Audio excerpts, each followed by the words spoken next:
Asset management has completely changed the financial planning of the city of Anthony. It's just a mindset change that takes such strong support from our leadership. But when you can get there and when you can achieve that, it will literally change the financial health and the financial planning of your city.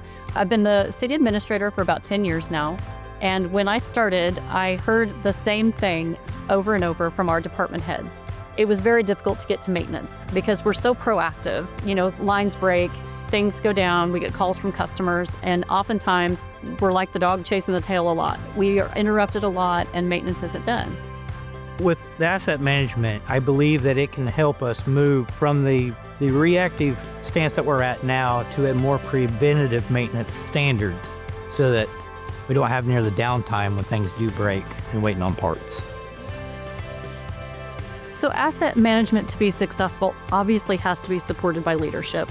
In the very beginning for Anthony, I did pull each department head aside and I said, okay, there's gonna come a day when you are gonna retire. What kind of state does everything need to be in so that when you pass it off, you are leaving this legacy of what your hard work was here when you were serving this community?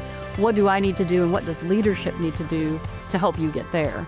It's that asset management planning that's gonna be key to a city taking that piece of infrastructure and being able to get the desired level of service out of it at the lowest life cycle cost. So there is a lot of components to the asset management planning. What's nice about it is utilities can start with what makes the most sense with their systems and their operations.